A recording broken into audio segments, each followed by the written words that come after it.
ಈ ಕಮಂಡಲದಲ್ಲಿ ಪರಿಶೋಧಿಸುತ್ತಿರುವ ಗಂಗಾ ಜಲದಂತೆ ತಂಪಾಗಿ ಬೀಸುತ್ತಿದ್ದ ಮಂದ ಮಾರುತನು ಇಂದು ಉಷ್ಣಾಕಾರವನ್ನು. ಇದು ವಸಂತ ಕಾಲ. ಇದು ವಸಂತ ಕಾಲವಾದರೂ ನನ್ನ ಕಣ್ಣಿಗೆ ಎಲೆ ಇದ್ರಿದ ನಿಬಿಡವಾದ ಕಾಡಿನಂತೆ ಕಾಣುತ್ತಿರುವುದು. ಅದು ಗಂಧರ್ವಪತಿಯಾದ ವಸುಂಧರನು ಇತ್ತಲೇ ಬರುತ್ತಿರುವನು.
ನಿನ್ನ ಬರುವಿಕೆಯನ್ನು ನೋಡಿದರೆ ಯಾವುದೋ ಒಂದು ಕಾರ್ಯಾತುರ ತೋರುತ್ತದೆ.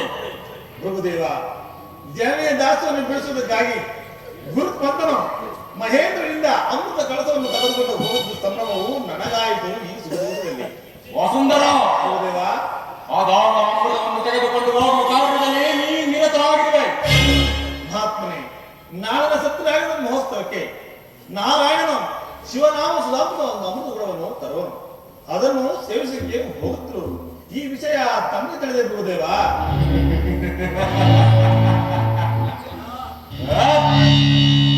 ತಿಳಿದಿದ್ದರೂ ತಿಳಿದಿರಬಹುದು. ಮಕ್ಕಳು ಆಡುವ ಬಟ್ಟೆಯಂತೆ ಆ ದೇವತೆಗಳು ಓಡಿ ಮಾಡಿಕೊಂಡು ಆಟ ಅಂದವರೇ. ಪ್ರಭುದೇವ, ಸತ್ರಯಾಗ ಎಂದರೇನು? ನೀವುಗಳು ಅಂದರೇನು? ಕಾಲುವೆಯನ್ನೇ ಆಡಲು ಸಾಧ್ಯವಾಗದವರು ಗಗನಕ್ಕೆ ಆಡುವನೆಂದು ಹಂಬಲಿಸಿದಂತಾಯಿತು ಈ ದೇವತೆಗಳ ಮನೋರಥ. ಪ್ರಭುದೇವ, ಅಲ್ಲದೆ ಜಗತ್ಸ್ಥಾನದ ಪರಶುವನು ಅಗ್ರ ಪೂಜೆಯನ್ನು ವಹಿಸಿರುವಾಗ ಅದನ್ನು ಮಕ್ಕಳಾಟವೆಂದು ಭಾವಿಸಬಹುದೇ? ಅಲ್ಲದೆ ಆ ಪರಮೇಶ್ವರನ ಕರುಣೆಗೆ ಪಾತ್ರರಾಗಿ ಅವನ ದಿವ್ಯ ರೂಪವನ್ನು ನೋಡಬಾರದು ಪ್ರಭುದೇವ. ವಸುಂಧರ, ಪ್ರಭುದೇವ, ಆ ಪರಮೇಶ್ವರ ರೂಪದಲ್ಲಿ ನೋಡಬೇಕಾದ ವಿಷಯಗಳೇನು? ಅದು ಮಹಾನುಷೇವ ತನ್ನೆದರೆ ಹೊರಬಿಡುತ್ತಿರುವುದು. ಪರದೇಶಿಗೆ ರೂಪಿಲ್ಲ, ಜನ ಮಾಡಲು ದುಃಖವಿಲ್ಲ. ಹಬ್ಬದ ದಿವಸ ಹಗಲುಗಳು ಮಿತ್ರರಿಗೆ ಕೂಗಿಸುತ್ತಿರುವ ಬಾಳೆಯ ರಾಟೆಯಂತೆ ವಿಷದ ಸಂತಾನ ಆಗಿಲ್ಲ ಪರದೇಶಿಗೆ. ಯಕ್ಷ ದಿವ್ಯ ಕರ್ಕಣಗಳನ್ನು ಬಳಿದುಕೊಂಡು ಶೃಂಗಾರ ಭೂಷಿತನಾಗಿ ಮೆರೆಯಬೇಕೆಂಬ ಡಾಂಬರವಿಲ್ಲ ಪರದೇಶಿಗೆ. ಪರದೇಶ ಸುಖವನ್ನು ಬಯಸುವವರಿಗೆ ಮಾತ್ರ ಪರದೇಶವು ಪರಮಾತ್ಮನಾಗಿ ಕಾಣಲು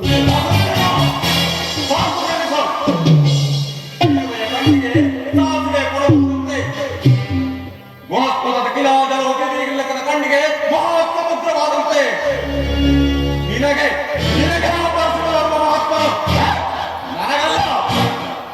ಹಾಗನ್ನೇ ಬೇಡ ವಸುದೇವ. ರಸದಲ್ಲಿ ಭಿಕ್ಷು, ವಿಷದಲ್ಲಿ ಆಲಾಹರ ಹೆಸರನ್ನ ಪರಶುವನ್ನು ನಿರಾಕರಿಸಬಾರದು. ಕಲಾತ್ಮಕವಾಯಿತು, ನಾನು ಹೊರಡುವನು.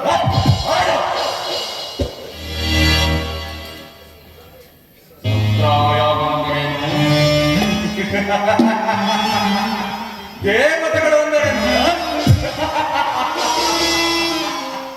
ಕಾಮ್ಯಕ್ಕೆ ಕಣ್ಣೆರಡು ಸಾಲದೆಂದು ಹಲವಾರು ಕಣ್ಣುಗಳನ್ನು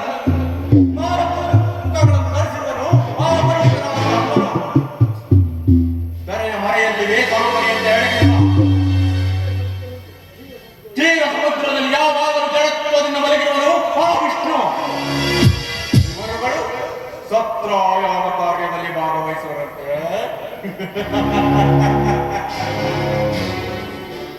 ಒಂದು ಹೆಂಡತಿಯನ್ನು ವೆಚ್ಚಿಸಕ್ಕೆ ಸಾವಿರಾರು ಭುಜಗಳನ್ನು ಹೊಂದಿ ಕೈಲಾಸದಲ್ಲಿ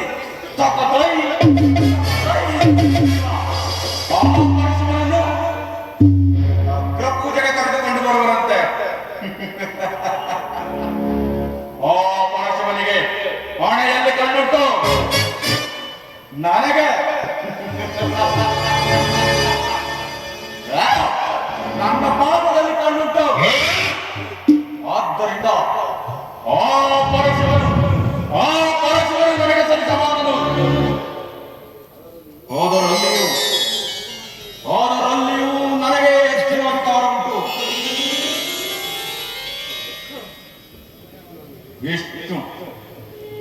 ವಿಷ್ಣುವನ್ನು ವಿವೇಚಿಸಿದರೆ ಅವನು ಎರಡನೇ ಮೂರ್ತಿಯಾಗುವನು. ಬ್ರಹ್ಮನಾದನು ಒಬ್ಬ ಸಾಮಾನ್ಯ ಪೌರೋಹಿತ.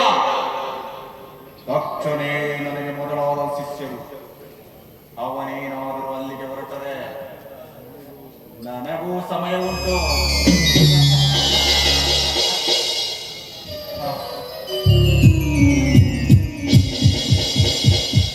ಇದೇನು ಹಿಂದಿನ ದಿವಸ ನನ್ನ ಮನಸ್ಸು ಯಾಕೋ ಚಂಚಲವಾಗಿ ತೋರುತ್ತಿರುವುದಲ್ಲ. ಇರಲಿ, ಆ ಶಿಲಾ ಕಲ್ಪದ ಮೇಲೆ ಕುಳಿತು ಕ್ಷಣ ಕಾಲ ವಿಶ್ರಮಿಸಿಕೊಳ್ಳುವೆನು.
ಈ ವನ ಮಧ್ಯದ ದಟ್ಟವಾದ ವೃಕ್ಷಗಳಿಯಲ್ಲಿ ಯಾವಳೋ ಓರ್ವ ಗಂಧರ್ವ ಸುಂದರಿಯು ಅಲ್ಲಿ ಕಾಣುವ ಸರೋವರದಲ್ಲಿ ಸ್ನಾನ ಮಾಡಿ ಕೆದರಿದ ತನ್ನ ಮುಡಿಯನ್ನು ಒಣಗಿಸಲು ಸುಗ ಭೂಗರ್ಭದ ಮೇಲೆ ಮಲಗಿರುವಳೋ ಏನೋ ಎಂಬಂತೆ ಅರ್ಧ ಶರೀರವು ಕಾಣುತ್ತೆ. ಜನಾರ್ದನ ಅತ್ತ ನೋಡು, ಯಾವುದೋ ಒಂದು ಜಿಂಕೆಯು ಅಲ್ಲಿ ಕಾಣುವ ಸರೋವರದಲ್ಲಿ ನಿಂದು ಈಜಾಡಿದ ತನ್ನ ತನುತಾಪವನ್ನು ಸಹಿಸಲಾರದೆ ತನ್ನೆರಡು ಕಾಲುಗಳನ್ನು ಮುಂದಕ್ಕೆ ಚಾಚಿ ಸುಂದರವಾದ ತನ್ನ ನಿಡು ನೋಟದಿಂದ ಮತ್ತೆರಡು ಕಾಲುಗಳನ್ನು ಕಣ್ಣಿನ ಪಕ್ಕದಲ್ಲಿರಿಸಿ ಕಣ್ಣನ್ನು ಸರಿಸಿ ವೈರಿಗಳಾದ ಕಿರಾತಕರನ್ನು ಮುಡುತ್ತಿರುವುದೋ ಏನೋ ಎಂಬಂತೆ ಕಾಲಿನಲ್ಲಿ ಅಂಟಿಕೊಂಡು ಪ್ರಜ್ವಲಿಸುವ ಕಣ್ಣಿನಿಂದ ಕೂಡಿದ ಅರ್ಧ ಶರೀರವು ಆಶ್ಚರ್ಯಕರವಾಗಿ ಕಾಣುತ್ತದೆ. ಸದಾ ಶಿವದೇವ, ಈ ಜಗತ್ತಿನಲ್ಲಿ ನಿನಗೆ ಆಶ್ಚರ್ಯಕರವಾದ ಸಂಗತಿ ಏನುವುದು ಪರಮಾತ್ಮ? ಆ ಮರದಡಿಯಲ್ಲಿ ಮಲಗಿರುವ ಮಹಾತ್ಮನೇ ಭೃಗುದೇವನಲ್ಲವೇ? ಅದು ನನಗೂ ತಿಳಿದಿರುವುದು ಜನಾರ್ದನ. ಆಹಾ, ಆದರೆ ಕಾಡಿನ ಮಧ್ಯದಲ್ಲಿ ವಿಹರಿಸುತ್ತಿರುವ ಗಂಭೀರವಾದ ಸಿಂಹವು ಆನೆಯ ಮಸ್ತಕವನ್ನು ಬಡಿದು ಸಾಕಾಗಿ ಒಂದು ವೃಕ್ಷಗಳಿಯಲ್ಲಿ ದಕ್ಷತೆಯಿಂದ ಮಲಗಿರುವಂತೆ ಅದಷ್ಟು ಗರ್ವದಿಂದ ಮಲಗಿರುವ ಈ ವಿದುಷಿ. ಸರ್ವೇಶ್ವರ, ಗರ್ವವೇ ರೂಪ ವ್ಯಕ್ತಿ, ರೂಪಾಕಾರವಾದ ಅಹಂಕಾರ. ದೇವತೆಯೊಡನೆ ಸರಸ ಮಾಡುತ್ತಿರುವ ಭೃಗುದೇವ, ಏನಾದರೂ ಹಾಗಲಿ ಪರಮಾತ್ಮ, ಎಚ್ಚರಿಸುವೆನು.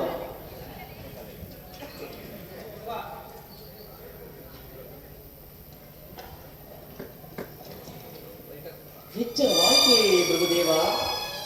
ಎಚ್ಚರವೇನು ನಾರಾಯಣ? ಈ ಭೃಗು ಋಷಿಯು ತನ್ನ ಆತ್ಮಜ್ಞಾನದಲ್ಲಿ ಯಾವಾಗಲೂ ಎಚ್ಚರವಾಗೇ ಇರುವನು. ಆದಿರಲಿ ಅವನಾರು ಆ ಶಿಲಾ ತಲ್ಪದ ಮೇಲೆ ಕುಳಿತಿರುವ ಶಿವಯೋಗಿಯು ಅವನಲ್ಲವೇ ಆ ಪರಮಾತ್ಮನಾದ ಪರಶಿವನು? ಸರ್ಪಶಯನ ಪರಮಾತ್ಮನಾರು ಪರಶಿವನಾರು. ನೀವಿರುವರು ಇನ್ನೂ ಚಿಕ್ಕವರು, ನಿಮಗಾವುದೂ ತಿಳಿಯದು. ಅದಿರಲಿ ಬಹು ಸಂಭ್ರಮದಿಂದ ಎಲ್ಲಿಗೆ ಹೋಗುತ್ತಾ ಬಂದು ಕುಳಿತಿರುವಿರಿ? ಋಷಿದೇವ, ಜಗತ್ತಿನ ಕಲ್ಯಾಣಕ್ಕಾಗಿ ದೇವಗಂಧರ್ವರು ಶರವಣನ ತೀರದಲ್ಲಿ ಶಿವಸತ್ರ ಯಾಗವನ್ನು ಮಾಡುತ್ತಿರುವರು. ಆ ಯಾಗದ ಅಗ್ರ ಪೂಜೆ ದೇವನಾದ ಶಾಂಬ ಶಿವಮೂರ್ತಿಯನ್ನು ಕರೆದುಕೊಂಡು ಹೋಗುತ್ತಿರುವೆನು. ಹೀಗೆ ಹೋಗುತ್ತ ದಾರಿಯಲ್ಲಿ ತಮ್ಮ ದರ್ಶನವಾಯಿತು ಸ್ವಾಮಿ. ಆದರೆ ಗರ್ವವೇ ಸೇರದ ಗೌರೀಪತಿಯೊಡನೆ ಇಲ್ಲಿ ಮಲಗಿರುವ ನಿಮ್ಮ ಬಳಿ ಬಂದು ಕುಳಿತುಕೊಂಡೇನು. ಋಷಿವರ್ಯ, ಋಷಿವರ್ಯ, ಜನಾರ್ದನ, ನಿಮ್ಮನ್ನು ಎಚ್ಚರಿಸಿ ಆಯಾಸ ಉಂಟು ಮಾಡಿರುವ ಋಣವನ್ನು ತಿಳಿಸುವುದಕ್ಕಾಗಿ ಎಲ್ಲಿ ಎಲ್ಲಿ ಸ್ವಾಮಿ ನಿಮ್ಮ ಚರಣವನ್ನು ಒತ್ತಿ ಮುಂದೆ ಹೋಗುವೆನು. ಬಹಳ ಸಂತೋಷ.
ನೀ ಕಂಡೆ ನನ್ನ ರಾಜಸದ ಪಾದಾಗ್ನಿ ನೇತ್ರವನ್ನ ಸದಾ ಶಿವನ ಹಣಗಣ್ಣಿಗಿಂತಲೂ ನನ್ನ ಪಾದದ ನೇತ್ರವನ್ನು ಕಂಡು ಧನ್ಯನಾದೆ.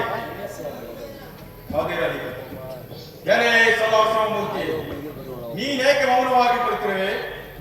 ಕೂಡಿದ ಜನಾಧಾರಿ, ನಿನ್ನ ವೇಷಭೂಷಣಗಳನ್ನು ನೋಡಿದರೆ ನೀನು ಓರ್ವ ಶಿವಯೋಗಿಯಂತೆ ಕಾಣುವೆ. ಆದರೆ ನಿನ್ನ ಆತ್ಮದಲ್ಲಿ ಶಿವನಿಲ್ಲ. ಜನಾರ್ದನ, ಕುಂದಣದ ಎರಕದಂತೆ ಎರಕವಾಗಿದ್ದ ನನ್ನ ಪಾದಾಂಗುಲ ನೇತ್ರವನ್ನೇ ಇದೆಯೋ ಇದೆಯೋ ನೀವು ಕಲಿತಿರುವ ಮೋಸ?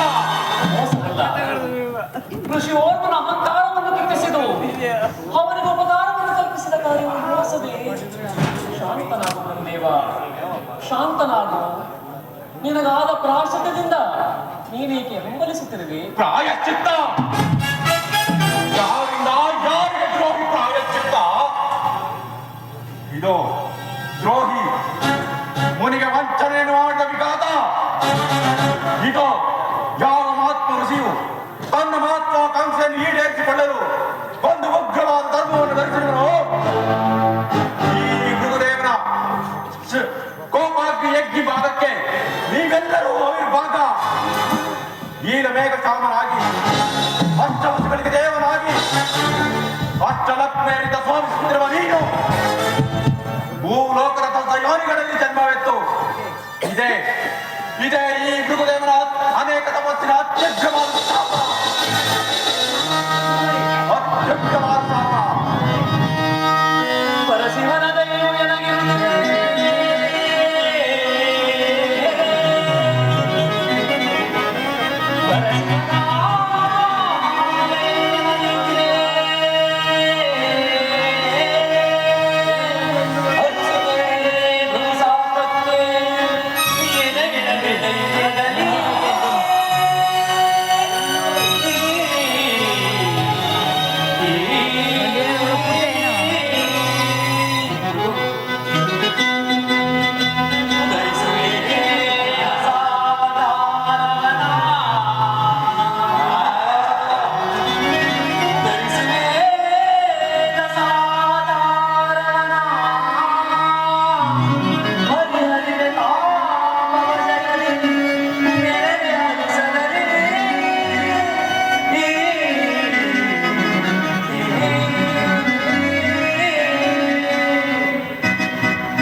ನಿನಗೆ ನೀನೇ ಮಹಾಗುರುವೆಂದು ಅಹಂಕರಿಸಬೇಡ. ನಿನ್ನ ಪ್ರತಿಜ್ಞೆಯನ್ನು ನೀನೇ ಬಲ್ಲೆ. ಅದರಿಂದ ನನಗಾಗುವ ಹಂಬಲವೇನೂ ಇಲ್ಲ.